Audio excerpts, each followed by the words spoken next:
মানুষের চিড়িয়াখানা। আপনারা নিশ্চয়ই আশ্চর্য হয়ে পড়েছেন কথাটা শুনে। বিভিন্ন ক্যাটাগরির চিড়িয়াখানার কথা আমরা এতদিন জেনে এসেছি, যেমন ancient zoos, caged zoos, farm in the zoos ইত্যাদি।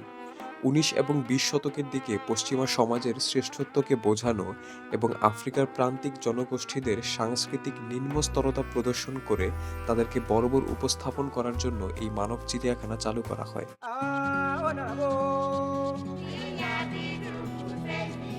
আজকের এই ভিডিওতে আমরা জানব ইতিহাসের পাতা থেকে পশ্চিমারা কিভাবে একটি কালো অধ্যায়কে লুকিয়ে রেখেছিল। ভিডিওটি না টেনে পুরোটা দেখুন।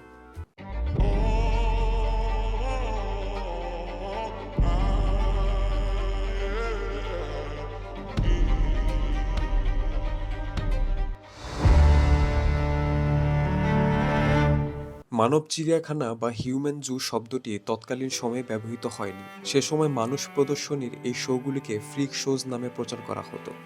হিউম্যান জু শব্দটি জনপ্রিয়তা লাভ করে ফরাসি গবেষক প্যাসকেল ব্লাঞ্চার্ডের human zoos the invention of the savage বইটি প্রকাশের মাধ্যমে ১৯৩৫ সালে পিটি ভার্নম চিড়িয়াখানায় প্রদর্শনের জন্য জয়িস হেইথ নামে একজন মহিলাকে কিনে আনেন, যার ব্যাপারে প্রচারণা করা হয়েছিল তিনি ছিলেন জর্জ ওয়াশিংটনের দুধ মাতা, যাকে নিয়ে বিস্তারিত সামনে আলোচনা করা হবে। ১৯৫০ সালে সভ্যতার আদলে ফ্রিকশোজ ব্যবসা আরও বেশি জনপ্রিয় হয়ে ওঠে। ম্যাক্সিমো এবং বার্টোলা নামে দুজন মাইক্রোস্ফেলিক রোগে আক্রান্ত শিশুকে অ্যাজটেক চিলড্রেন এবং অ্যাজটেক লিলিপুটিয়ান্স পরিচয়ে শোতে প্রদর্শন করা হয়। ১৯৩৬ থেকে ১৯৪৩ সাল পর্যন্ত কানাডার অন্টারিওতে কুইন্টুপ্লেট শিশুদের প্রদর্শন করা হয় হিউম্যান জুতে। একই গর্ভে জন্ম নেওয়া ৫ জন শিশুকে কুইন্টুপ্লেটস বলা হয়। কানাডার প্রভিন্সিয়াল গভর্নমেন্ট তাদের জন্ম পরিচয় গোপন রেখে তাদেরকে চিড়িয়াখানায় প্রদর্শন করেছিল। ১৮৭৭ সালে জার্ডিন ডি এক্সলিমিটেশন এর পরিচালক সেন্ট হিলার দুটি জাতিগত প্রদর্শনীর আয়োজন করেন, যেখানে নুবিয়ান এবং ইনুইট জনগোষ্ঠীরা প্রদর্শিত হয়েছিল। ওই বছরে প্রতিষ্ঠানটির দর্শক সংখ্যা দ্বিগুণ হয়ে মিলিয়নে পৌঁছায়।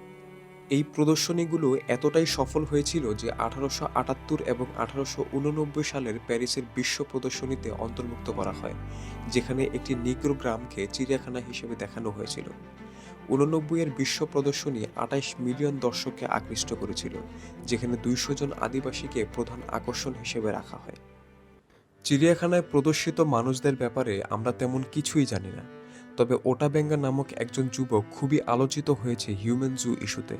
১৯০৬ সালে তাকে নিউ ইয়র্ক নেওয়া হয় প্রদর্শনীর সদস্য হিসেবে ব্রঙ্কস জুতে।